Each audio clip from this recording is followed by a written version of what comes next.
Hey everybody, this is the Villa Kino Twitch channel. My name is Matt, My name is Christy.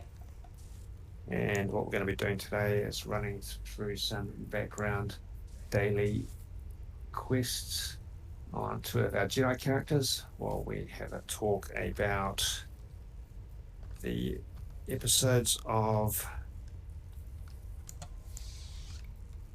Obi-Wan Kenobi. Obi-Wan Kenobi that have I'm just checking this out. I'm just checking out to make sure that the tech is working in the background. There we go. Yep, seem to be catching up there. Play that. Nope. All right, just sorting out this tech issue. How's it look on your side screen in terms of broadcasting? There we go. We are live. Yes, confirmed. Yep. Perfect.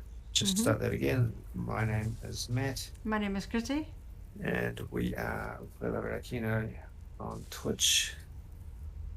We're going to be running through some background heroics on the planet Alderaan on our Jedi characters. I forgot to change the discussion, the Twitch stream. Yep. And yeah, two great episodes of Obi-Wan Kenobi that we're going to be talking about while we try and simultaneously run around on our Jedi characters on the planet Alderaan. I've chosen Alderaan because of its obvious presence in Obi-Wan Kenobi and some of the scenery in that episode. Looks very much like what we see in this game, which was really exciting to see. Yep. These are not our main characters. We have to concede we have chosen them because they have Jedi-esque, not particularly characteristic traditional Jedi type robes. Yep. In fact, the robes that my character is wearing are referred to as Steadfast Master's robes, and they are based on... Just rotate so you're in the sun. Face this way so we can see them better. There you go. Based on one of Obi-Wan Kenobi's classic robes. So, as you join in, feel free to introduce yourself in chat so we can match names up to usernames. If we happen to know you from the SWTOR Facebook group, for instance, of course you don't have to log in. We're happy for people to be working in the background and just listening in.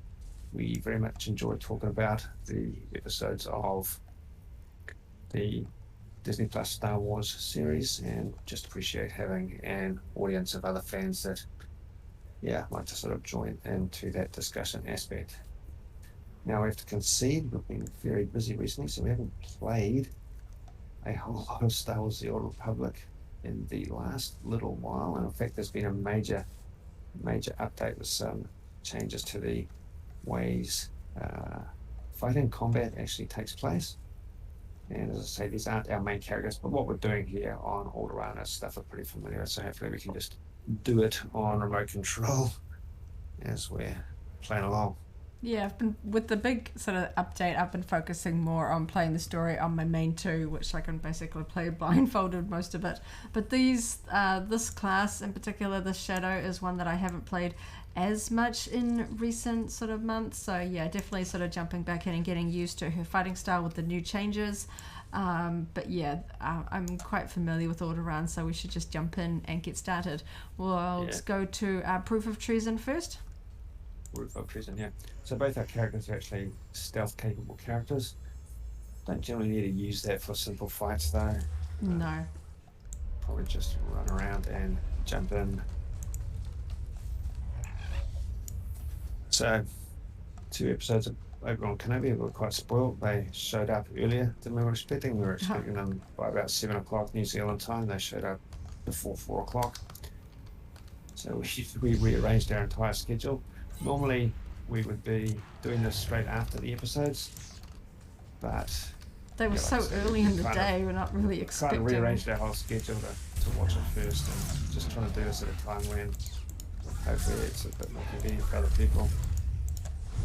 Yeah, I figured that a lot of people would either, I mean, if you're able to just sit down and watch them if you're the sort of person that works from home, or just to have the sort of lifestyle where you can sort of put your life on hold to watch new Star Wars. But for people that were at work at 4 o'clock in the afternoon, or have family that, you know, needs dinner on the table and everything like that, you might not be able to watch it straight away. So yeah, we thought we'd wait until closer to our usual stream time of about 10 o'clock.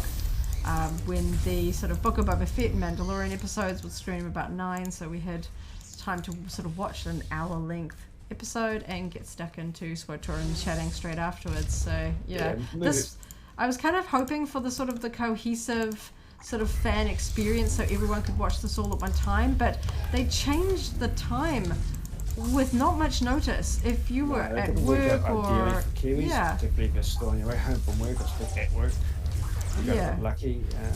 At least going forward, we'll have good, good time slots for us and things like that. But yeah, I guess they would just, I don't know why they didn't really think about doing it early, knowing that, people from Celebration, seeing it at the big live stream panel, are gonna leak it on the internet. So they, but anyway, it's done. Oh my gosh. We're totally walking right. Oh my gosh, we're just going on quest, I didn't. autopilot. Yes, okay. That's so fine. Let's we're just gonna wait for it to respawn. I'm going to so 2 episodes and come over this way. And usually we make quite comprehensive notes to discuss it. Today we were just this one was overwhelming. Like you said, I usually take notes while watching things like The Mandalorian and Book of Boba Fett, but this one I knew it was going to sort of hit me different, having sort of discovered the world of Star Wars through the prequels. This was kind of built up a lot in my mind, so I just wanted to sort of be fully present rather than sort of looking down, typing away notes on my iPad, and sort of missing bits and pieces. So far everyone's been talking about it very positively. I thought, the other thing to note is that in anticipation of this, we actually watched through the prequels in the past week. Yeah. It was very interesting, very cool that they did that prequel run through, that sort of compilation of key prequel scenes to set the tone. I enjoyed that notion, and it gave me the impression that they are trying to strongly connect this to the prequel and Obi-Wan Kenobi's story arc as it's seen in the prequel films. And storytelling pretty straightforward on the whole, but got to the point, conveyed where Obi-Wan is absolutely up to in terms of shying away from the Force and just trying to lead a minimalist life to stay clear of the Inquisitors and the trouble that would ensue if he is found. Yeah. Nice setup of his relationship with Luke and Owen. He feels very sort of loyal to Luke, the way that it kind of reminded me, a lot of Star Wars sort of harks back. It reminded me of Rey's paranoia to leave Jakku, that he feels like there is some sort of, a responsibility to stay there for Luke, doesn't want to leave the planet so that he wouldn't be there. So we kind of knew that was going to be his state of mind. We got the impression that was going to be a state of mind based on everything we've heard about the series. So that setup, I think, was all pretty much expected. It's cool to see the EOP. Interesting that he's not yet living in his hutch that we see. Home that we recognise from Star Wars, and I think they're still playing. I see that the action figure and some of the toys, they refer to him as the Wandering Jedi. So I think we are going for that nomadic vibe at this point. We may settle down, we'll settle down later obviously, but not yet. And alright, straightforward there. Okay, we're going to go to special delivery. Yeah, I think what struck me in this sort of setting up of sort of Obi-Wan's predicament here is how much it felt like we knew that that Obi-Wan is the sort of the OG hermit that sort of, hid away because of a perceived failure. But it felt like it was kind of cementing in that what Luke did in the sequel trilogy was not was not sort of out of the question. It wasn't like that different. We know a lot of the sequel trilogy is echoing things from previous films. So yeah, it just sort of really cemented it. This is why, and exactly, you know, we knew that Obi-Wan basically hid on Tatooine for 20 years, you know, only coming out when sort of the Death Star becomes an issue and things like that. And we kind of know that something, you know, it must have been pretty devastating for him to hide away for so long, knowing that as a Jedi he would be helpful to the rebellion, you know, and there must be plenty of instances where the rebellion is like, come on, we could use your help, and he's like, nah, which is exactly sort of Luke's perspective to the First Order. He's like, what am I gonna do, you know, I'm one guy and I tried and I failed. So I thought that sort of reminding and sort of, this is a man who deliberately did not join the rebellion for 20 years. Basically decided that his contribution to the rebellion is keeping Luke safe for the future, which just sets you up feeling terribly sad for Obi-Wan, knowing what we know about his personality, his character. You know, as they said, you know, he was one of the best of the Jedi. It was kind of really sad to see him so sort of broken and resigned to his fate of just sort of being, he's got a humble job, you know, just sort of getting meager pay. Just a minimum what's necessary for survival. You know, sort of sneaking bits of meat for his, in a cave, literal cave, and being taken advantage of by Jawa traders that are stealing his stuff, trying to sell it back to him. Have we done... Okay, we'll take out this group because that might be all enough we need, because we'll get the rest from the actual fighting. Yeah. But yeah, it was fun to see Tatooine, a sort of a different element of Tatooine that we haven't really sort of seen. It didn't, you know, Tatooine always feels familiar, but not specifically familiar. These weren't locales that we had seen before. So I think that was all pretty much as expected. It was nicely laid out. It played out very, very nicely, very tidily. And it wasn't that long, I don't think, before we leapt to Alderaan, and that's where it got seriously cool. I think I loved that on the whole. Loved the way they've portrayed Leia.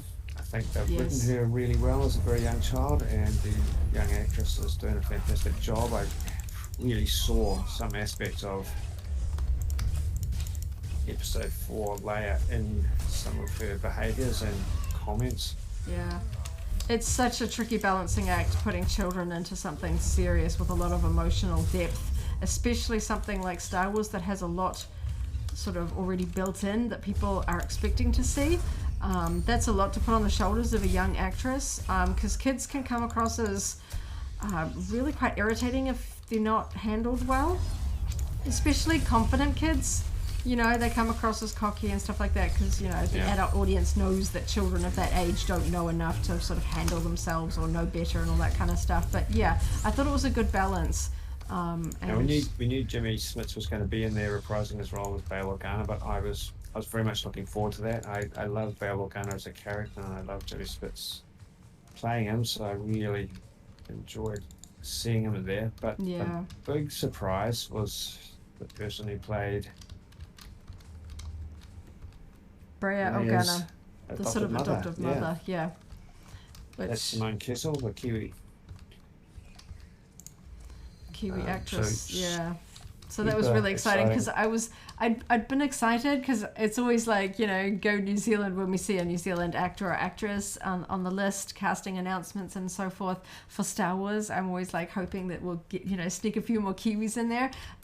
So I was really excited to sort of find out what role, and clearly that's why they didn't announce what character she was playing, because it would kind of give the game away, you know. You can't call it, you can't convey that it's Leia's mother. Without giving away that key plot point, although they got straight into it, they didn't really hide that Leia was going to be a significant part of the whole overall plot. But it wasn't shown in the trailers. You know, they focused pretty heavily, and I felt like I'd have to go back and sort of really analyze the individual scenes. I felt like the trailers were very heavily pulled from these 2 episodes, but completely ignoring the Organa sort of storyline there and Leia's sort of presence in there. Oh yeah, that was hidden. Yeah. Obscured. They were just focusing on the Inquisitors pursuing Jedi and kind of implying in the trailers that was the thrust of it all. We'll go to... fantastic to see Alderaan. We saw Alderaan just briefly in episode 3 when Leia was delivered, but we saw some really, really wide, free-ranging shots. Yep, where are we going to go? Which one's next? We'll go to Survivors, where we need to free Organa captives. Yep. Sorry, my guy's just running over there to pick up some crafting material. So what do you think about the way they portrayed Alderaan? It felt like they had really honoured SWTOR. I'm always worried when planets, like, yes, it was fully depicted in episode 3 first, but I feel like because anybody that's played this game have spent a lot of time on this planet, so you have a sort of a pretty strong idea. You're pretty familiar with architecture, with layouts, with skylines and everything like that. Let's come over and do this kaboom together up the hill. It's such a distinctive planet that every player comes to and spends a fair amount of time here. It's a very big map. You spend a lot of time. Count us down. Okay, 3, 2, 1, throw. So I was really glad that it really felt familiar as a SWTOR player. It didn't look like, oh yeah, I kind of see where they've taken the inspiration from, but it felt a bit different and all that kind of stuff. It just felt like they got... there was some establishing shots. I'm like, that looks like a screenshot. So that was really cool. Yeah, well, the key characteristics that we're familiar with in the game is the building architecture, but the ever-present sort of snowy mountains and forests in the background. It's a really nice mix that they've captured in this game. Alderaan was here since the launch of the game, and it's a favourite of many. It was one of those ones where I feel like the very first Star Wars movie, you know that Alderaan is destroyed before you ever get to see it. And then, of course, in episode 3, we got a glimpse of it, and it's like, oh, it's beautiful. It's a peaceful planet, beautiful architecture. And then in SWTOR, you're like, oh, you find... Yes, they keep showing how magnificent a place it is in all regards. It's really quite... Yeah. Still devastating to realise that it's quite finite in terms of its existence.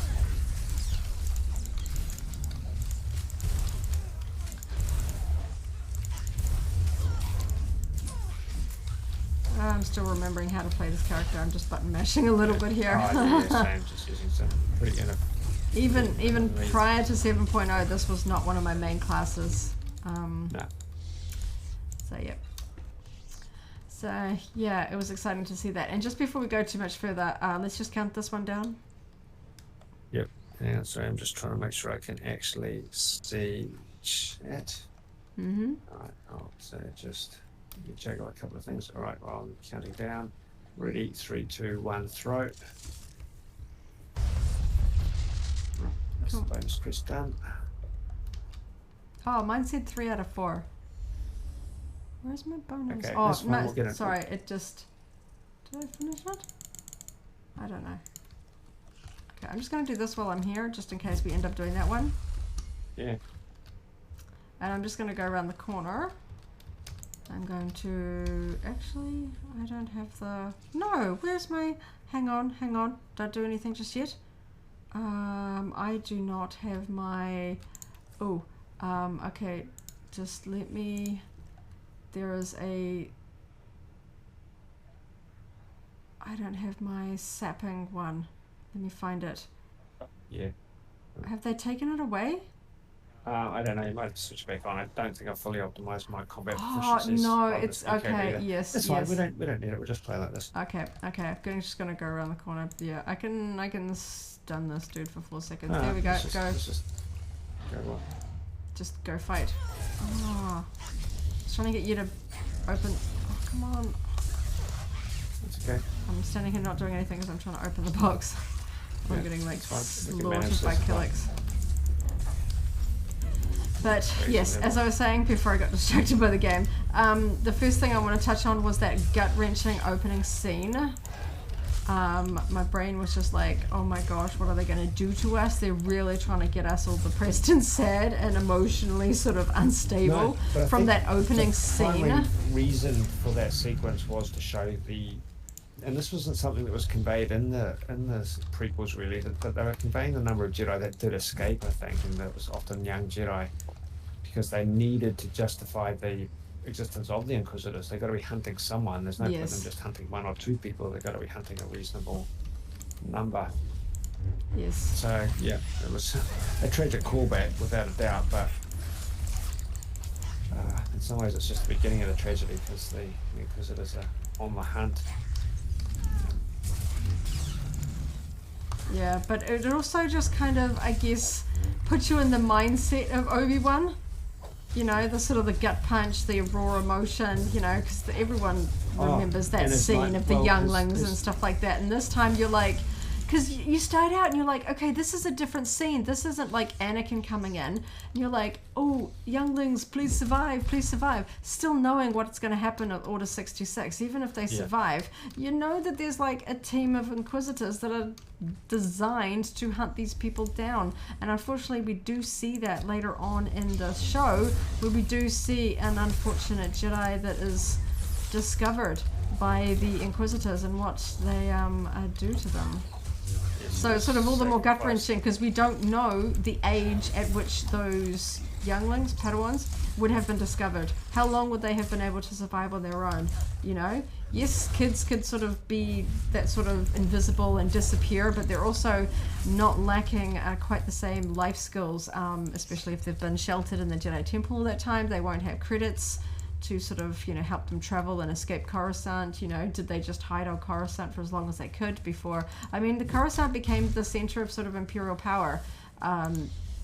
You know, it's where Palpatine is in the Senate and all that kind of stuff. So you really do wonder how long they would have lasted, and that's like almost worse. You know, yeah, they survived Order 66, but they're just going to get, you know, slaughtered a little bit later. But you do hope that they escaped, you know, the likes, that there are more Jedi that survived Order 66 than perhaps we sort of originally thought. You know, back in the original trilogy, we're like, oh, you know, Luke and Leia, that's all that they were, and Yoda and Obi-Wan, you know, they're not really anything sort of mentioned or discussed beyond that. And of course now with the likes of, you know, Ahsoka and Kanan and all these other characters that we know survived. Yeah, it does change a lot about what we know in some ways. Yeah. I guess they don't need to be huge numbers compared to the peak of the Jedi, but there's definitely more out there that makes for interesting stories. Yeah.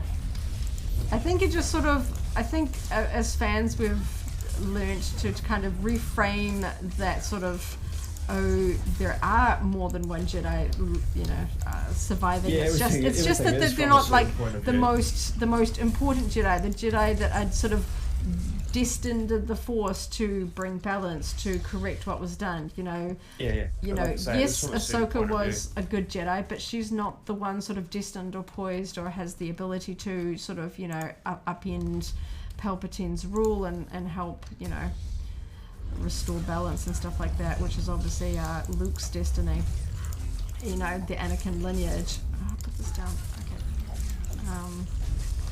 But we were yeah. just talking about the flashback to the Coruscant temple scene, and I think, and the opening scene where we just flashbacked out the key elements of the prequels. I think Obi-Wan's nightmare speaks to that as well. It has a similar role. That it's really emphasising his loss, his guilt, at his mental state, because particularly Anakin, which we learn later he thought was dead that whole time. This is 10 years post Return of the Jedi, isn't it? I think we actually have that. Yes, because we know in Rebels, which I believe is set after this, if this is 10 years after, I feel like when we meet Ezra in the start of Rebels, I need to actually look up the specific dates. I feel like that is a little bit after. So I feel like this is possibly allowing storytellers, Lucasfilm or whatever, to sort of play with the idea that the wider galaxy doesn't know about Vader so much. That he's not like a vice president of the galaxy. No, yeah, he doesn't play. He plays a military role. Doesn't have to be as visible as that the average Emperor or even the person on Inquisitors. the street probably doesn't know who he is, you know? Because I feel like, to a certain extent, yes, Palpatine's running the show, but they kind of... It's more from, like, the Empire point of view than the Sith point of view. Certainly the way it is portrayed in A New Hope. You know, we've got the Empire all set up, these people are not Force users and things like that. They're relying on just stormtroopers and the sort of the control of power from the Empire, rather than the fact that there's, you know, a Sith at the head of it. So I feel like, yeah, Vader / Anakin's existence isn't sort of widely acknowledged or, you know, sort of discussed. People on the ground seem to be aware of Inquisitors. That's obviously something they're having to deal with on a sort of that's part of the way they function. Is they need to function. They need to operate through fear. So they need people to know what they're capable of, and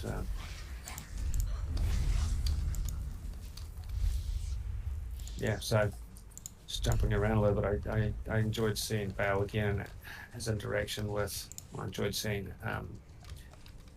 Joel Edgerton as well, for that matter, but yes. It was quite interesting to see the interaction between Bale and Obi-Wan, perhaps even more than the interaction between Obi-Wan and Uncle Owen, because we kind of knew where that was.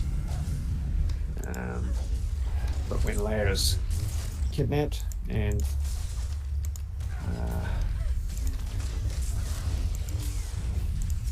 Bale contacts Obi-Wan, it's quite an interesting exchange on the whole. He's kind of desperate, and Bale clearly knows that Leia's as significant as Luke at this point. Which is an interesting viewpoint. We never really got that sense, you know, because A New Hope sort of follows along Luke. You know, it sort of starts with him, sort of feels centers on him and his sort of adventure. This felt like, it kind of changed that a little bit. Because I think it definitely did. Because we know, in hindsight, that she is immensely important for the rebellion. Without Leia, the rebellion would have been sort of destroyed multiple times over, because... I'll tell you what else stood out to me, just to throw it in there. When Obi-Wan's talking to Owen, Owen says something along the lines of, you just want to know whether he's exhibiting Jedi powers. I think at that point, even Obi-Wan doesn't know whether Luke and or Leia are going to exhibit Jedi powers. Yeah. Which is kind of interesting. It's really a bit of a blank slate as to how things could pan out from their point of view at that point in the story. Yeah. But I love... I mean, it makes it all the more gut-wrenching, doesn't it, knowing that Leia's family is killed with the Death Star attack in A New Hope, because we're getting closer, we're getting more a sense of what Alderaan, because I know, like, in The Force Awakens, we kind of get that sort of brutal sort of moment where the people on the planet sort of see the big giant beam in the sky, and they know they're about to be annihilated from space, from Starkiller Base. It's kind of... Yeah, at least in this storyline, we won't get that because we know that happens much later, but it's kind of awful knowing that that's where that world and all those people are headed. But at the same time, it's still nice to be sort of finally giving... It feels like a little bit more of Leia's side of the story. You know, we generally know how Luke grew up, and what his sort of... storyline is with his friends, growing up on a farm and all that kind of stuff, and now we're getting a background look at Leia's story, which I really liked. Oh, I'm sorry, I'm heading in. I'm gonna just keep going because we're sticking stealth past groups, so this one's not as bad. Yeah, we've just got to smush some eggs. which we should be able to do So, inside. like I say, we usually discuss this with a few more notes in front of us. But, Yeah, my brain is scrambling because things- the emotions just make, and just the Oh, I'm jittery excitement. I haven't been this amped. Like, yeah, I do love The Mandalorian, but with not really too much expectation going in, this one felt very different because we had some pretty big expectations going in. So I felt really jittery, like going to the movies, watching episode 3 jittery. You know, it was like that kind of that interesting. level I of mean, anticipation felt so high. Knew that Ewan McGregor was going to take the character extremely seriously, and that he'd, continued his work and his efforts to, expand on what he'd already done, but also carry it in the direction that Alec Guinness took it in the original trilogy. Specifically, said things along those lines, so I was kind of really excited. My expectations weren't specifically about the show itself, but I did really have a feel and an expectation that Ewan would really do justice to the ongoing representation of the Kenobi character. Yeah, and he just looks so broken in this one, which is going to be, not emotionally exhausting because they're actors, but yeah, it's a little bit emotionally. I sort of feel like you're going a bit through the ringer as a Star Wars fan because Obi-Wan is a character that we all love. I know back when the concept of streaming series and all that sort of stuff was first sort of put forward, I knew that the one that I wanted to see was an Obi-Wan, because there were all these rumors, we could get a Boba Fett series, we could get a Bounty Hunter series and all this kind of stuff, and Obi-Wan, out of all the sort of ones sort of put forward, was always at the top of my list because there is so much to his character that didn't get fully explored. Well, we kind of had a vague notion about the possible shape of the story. Obviously, the detail that he's helping out to rescue Leia is very specific, but A New Hope kind of strongly implies what the basic setting is, what the state of play for Obi-Wan is in terms of living where he's living and hiding. Which way should we I go? was going with that train of thought, but anyway. Yeah. My brain's still just trying to sort of, it's one of those ones where also we just got 2 episodes, which is a lot to deal with when we're sort of like amped like that. So far. I know it's basically the length of a movie, those 2 episodes together, slightly shorter than a full Star Wars movie.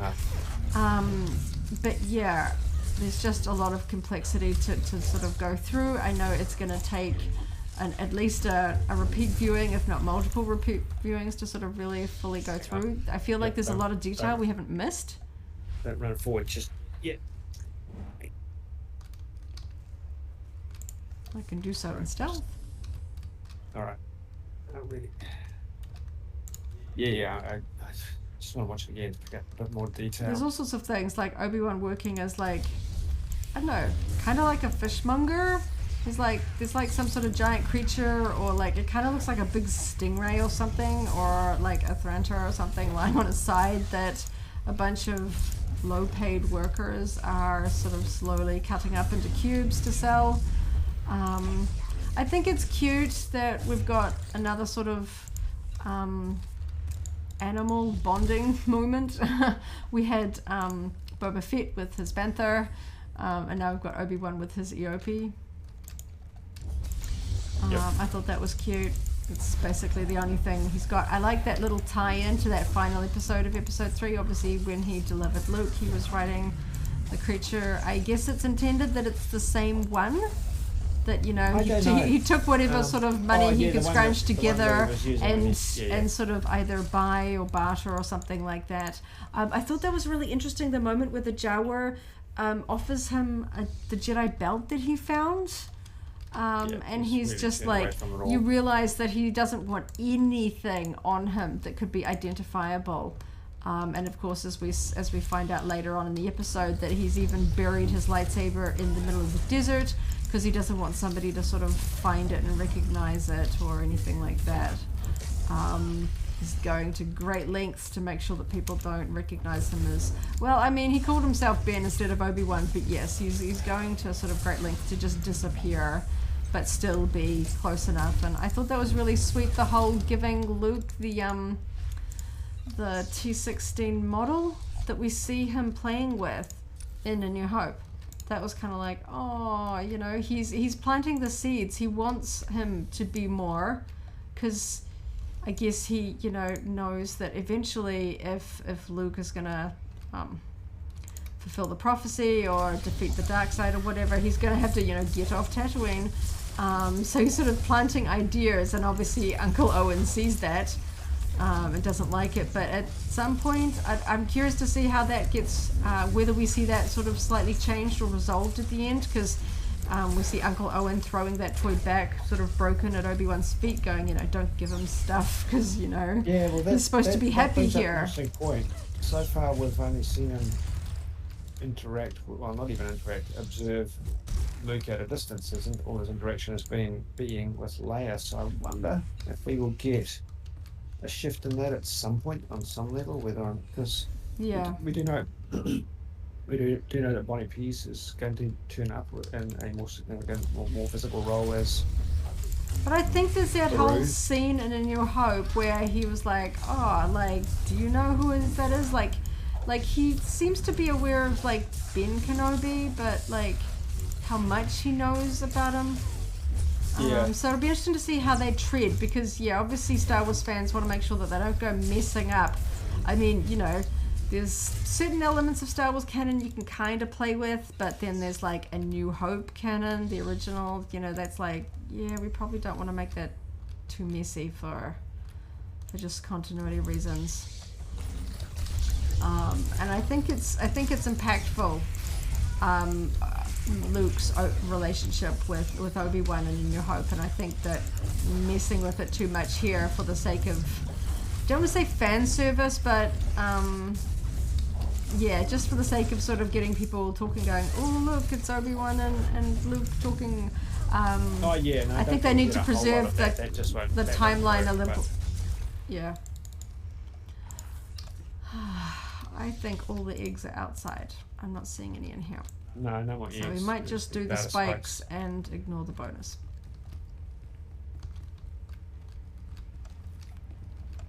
So the Inquisitors feel very sort of. Oh, I'm sure there's infighting amongst them. That's yes. Which kind of makes sense. It always fits in, because with the concept of, like, the rule of two with the Sith and stuff like that there is this concept that you get too many dark side people together and they all start sort of trying to kill each other off for power. And we see that in action. We see one of the Inquisitors trying to basically kill the other. I'm still not sure where they're going with that, because we see the demise of the Grand Inquisitor in the Rebels show, so either they have a clone, they stick him in Bacta, he's not dead. If you're getting strange noises, it's because there's a cat right next to my microphone. Hang on. Okay. But not quite sure how they're going to resolve that sort of development. I mean, we know it's kind of, Star Wars is weird like that. Darth Maul can get completely chopped in half and he's good. Qui-Gon takes a stab to the chest and he dies. So I get the feeling that the Inquisitor's not dead, but I don't know. They have to kind of resolve that with Rebels somehow. Because otherwise they could have just invented a different Inquisitor for her to stab, you know, some new guy. Okay, I don't like you, stab, on we go. To bring in an established character that already has an established death, that doesn't make any sense, so I'm sure there's more to that. It's just that they can't give us all the episodes all at once, so they're just like, hold on, it'll make sense in the next episode. Oh, this was a scenario where even more than some other episodes, it just left me wishing that we had a little bit more. I know that it lasts longer if it's released on an episodic manner like this, but it was a really big tease. It was both episodes, I think, were necessary for an opening build-up. It would have been yes, especially when you consider the last scene, which as we mentioned earlier with Obi-Wan only sort of finding out that Anakin didn't die, because I thought that was interesting. I thought because we all know Obi-Wan kind of distorts the truth a little bit. I wasn't sure if he just sort of, there was like a reference to, like, him dying or not surviving or something like that. And I was like, well, yes, in a sense it was like that. Well, yes, but actually no. Like Anakin died and became Darth Vader. You know, that's kind of the spiel that he takes. That the person who was Anakin is dead, and so that's what I thought he was kind of referring to. And then we're like, oh no, he actually does believe that Anakin didn't survive the duel on Mustafar. And then that whole sort of gut wrench when he sort of not exactly reaches out. I guess he's just kind of like, I don't know, crying out in the Force when he realizes that he's not there. I guess that would make him sort of experience any kind of failure, abandonment, and all that kind of stuff. Because obviously he must have, as a master, leaving him sort of burnt and dismembered on Mustafar must have been like the hardest thing for him to do. But knowing that he couldn't turn around and give the final blow. I don't know if you just want to fight some Killiks or go to another planet. What else have we got? Do you want to go? What's the quickest planet we can do on these guys? Should we just do Tython? Oh, we've got to go to the fleet to pick that one up. Yeah, I because of the way the evening's panned out, I'm honestly quite keen to just get in there and watch it again. Yeah. I'll go grab Tython. But I think we could just do a quick one. Yeah. Because there's a couple of other key things. I mean, you just touched on the closing scene of the second episode there, which I have been wondering. Because over the past week we've been watching all of the promo tour with both Hayden and you, and I was wondering, I have been wondering to what extent we would see Hayden's face. Yes. Whether or not it was just going to be behind the mask and how they're going to play that out. Yeah. So I did like seeing him in full makeup like that. I think it's really, really expanding on Darth Vader's story in an interesting way. And I think that was the perfect spot to let people take a breather. Because you knew that because of how prominent Hayden has been in the sort of advertising campaign, the sort of the lead up to it, that people were going to be annoyed if they watched the first episode and they're like, oh, where is it? You know, how long are we going to have to wait? So I feel like we needed to see him that first. It's kind of a really interesting situation. They're strongly implying that they face off at some point in the coming 4 episodes. Yes. But I don't want that to be just a straightforward encounter. I want that to be interesting. And it's got to be built up. Yeah. You can't just throw 2 iconic Star Wars characters together like that without it being for a very specific purpose that's fulfilling. I mean, they really are playing up the poster. I mean, obviously all of the poster that was handed out at Celebration has the Vader hand holding the lightsaber and sort of Obi-Wan in the distance. Like, everything is ramping this up.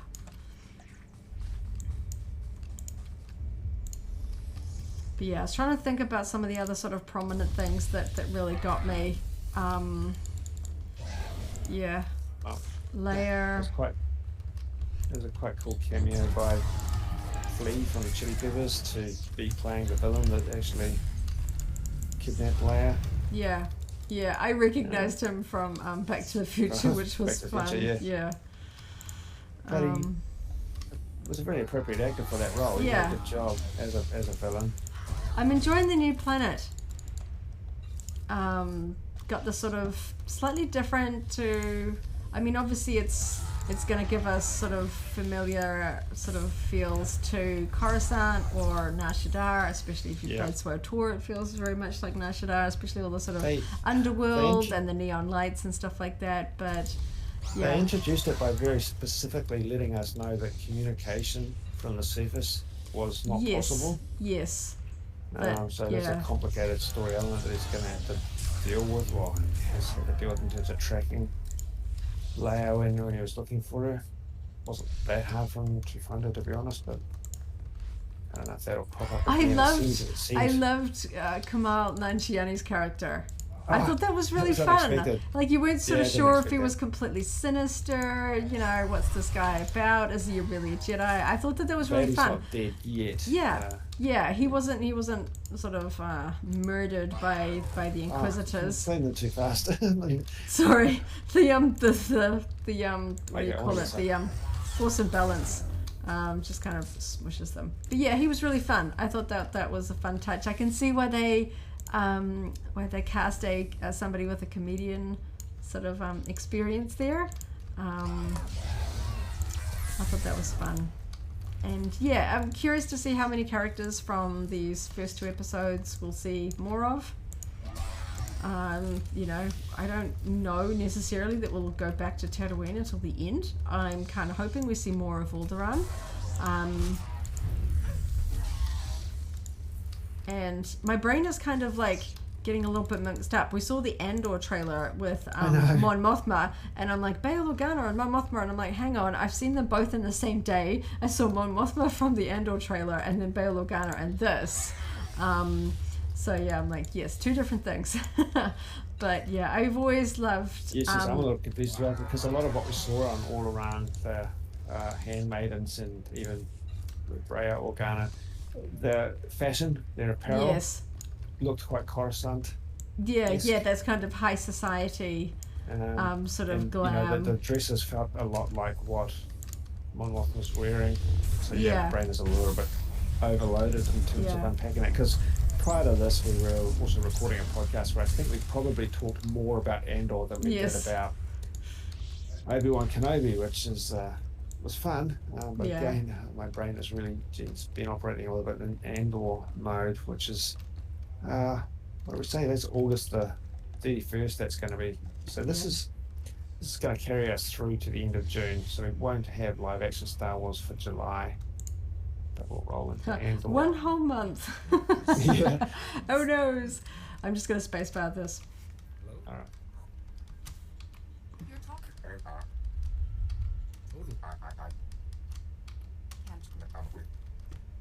But yeah, we did just put out the SWZ podcast for this week prior to coming into this.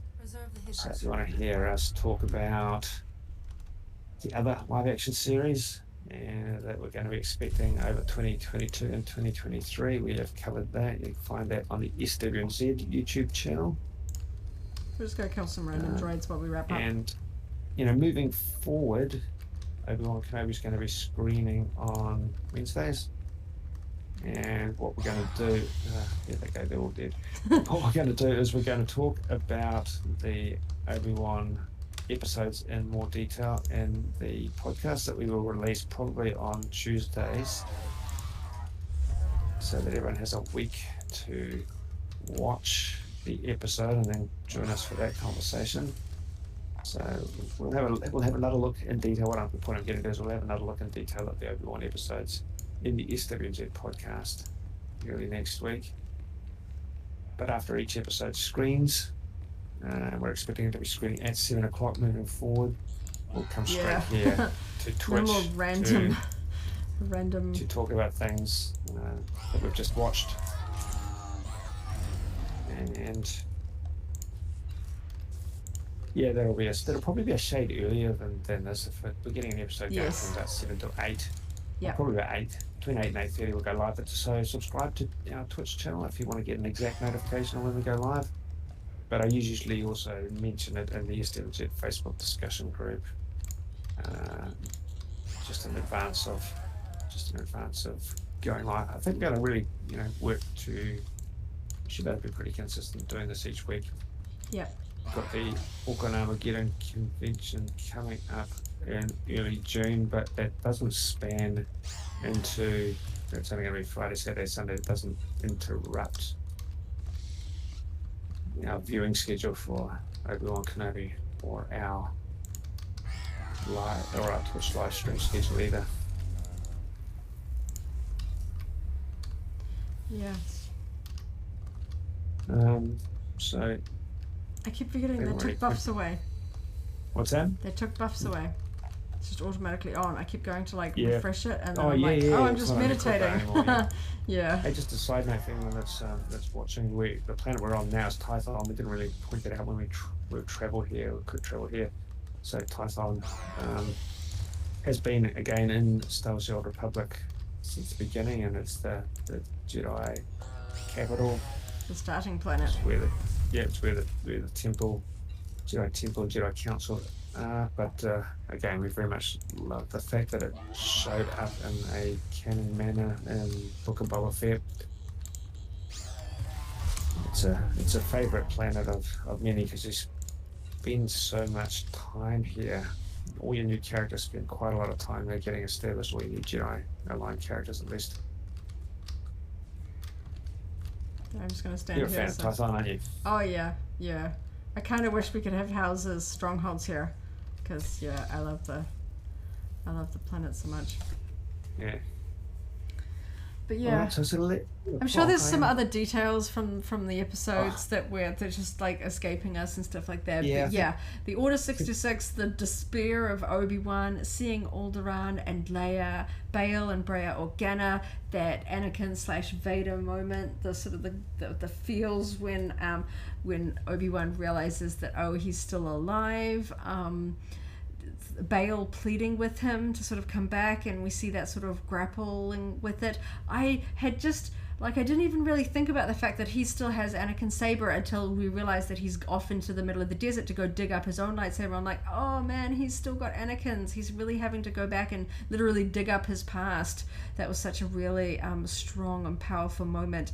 I love the Inquisitors, really interested to see that sort of really contentious dynamic between them all. They're not getting on, and clearly there's a struggle for power there, even between them all. I'm really keen to see more of the Inquisitor and the Imperial side of things. We haven't seen their big tower base of operations that we saw in the trailer. Very keen to see that. Obviously, can't wait to see more of Vader/Anakin and where that's going to go.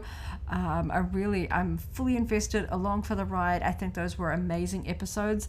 I'm really keen to see what it's going to be like watching a live action Star Wars that has a consistent tone and directing style all the way through, with Deborah Chow directing all the episodes. So very, very happy with what we've got so far. Yeah.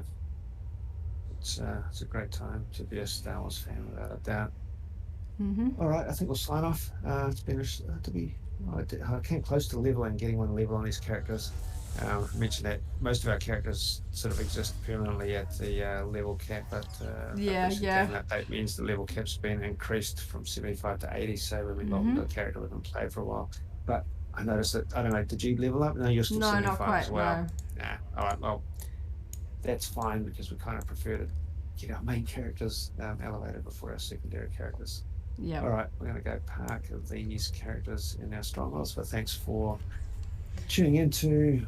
Hi, Phytech. Yes, we are just wrapping up here at the end, but we'll be doing another live stream when the next episode of Obi-Wan Kenobi goes live, and possibly even one or two streams in before then, so we can work on leveling up some characters, so we're a little bit better prepared for the next live stream.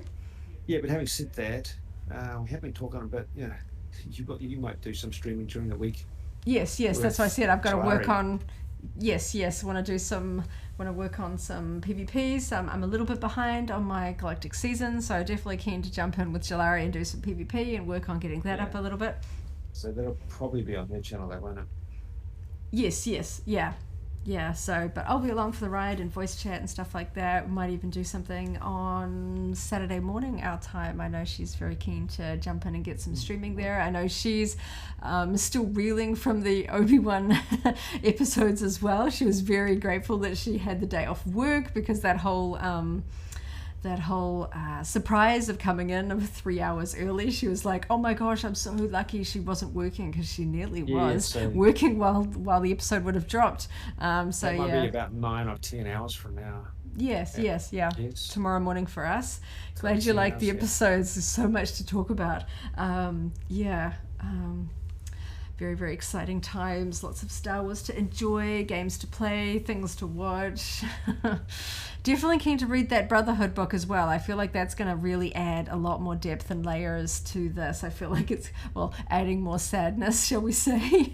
Let's remind the audience of how much these two were sort of bonded as brothers and Jedi and stuff like that. And then now we're going to see how how the world went wrong. Oh, that is a recurring theme in Star Wars of yes, really tugging at the heartstrings by setting up really strong relationships and dashing them down. Yeah. Yes, and little Leia was absolutely amazing. I love her. Yeah, we spoke earlier in the stream that she's such a good actress. And that little droid, they've got to make us like little toy versions of Lola the droid. She is adorable, that little one. Yes, a natural thing to be polite to droids. And I had to, just one little thing, I do wonder if she has some sort of sensitivity in the Force, the way she seemed, or either she's very, very perceptive, either just naturally, as you know, she's a good sort of politician and rebellion leader, but the way that she read her cousin and what was really under the surface there, I thought was really a good indication of her sort of, her ability to get a read on people, whether that's through the Force or just sort of a natural skill of hers. I thought that was sort of like we see those moments where she's sort of older than her 10 years, and then other ones where we see that sort of young, playful nature, and where she's kind, and she, because she is the beacon of hope for the rebellion. It's neat to see sort of those personality traits in her as a child. Since we're talking about it, the way that her relationship with Bale is fantastic. Obviously, I've read in the books and so forth that she's got a strong and interesting relationship with her stepmother, but the way with Bale, and the way that he's sort of coaching her for her future role is quite cool. So I think lots to talk about, especially having, as we're about to do, go and watch it again so that we can, get more details and have sort of more reflections on the details and the story arcs and stuff like that, and to fill the time till we can watch the next episode. We're going to make sure we've got all the details better down in our memory jumping into that next one. I'm sure there's plenty of people out there who have already watched it twice, maybe even working on their third episode watching. I had a lot of fun jumping back into SWTOR, getting back into streaming a bit more.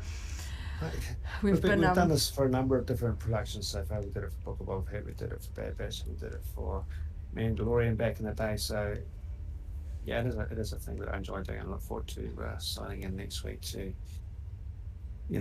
hopefully play a little bit more fluently with a character we're possibly a little more familiar with, and talk about the episodes that we've seen up until that point. Well, I think next time we might jump in and bring some Inquisitors to run around and pick a city planet like Nar Shaddaa and run around as Inquisitors. I think that'll be fun next time. Alrighty, let's sign off now. Thanks for listening, and may the Force be with you. Thanks, guys. May the Force be with you.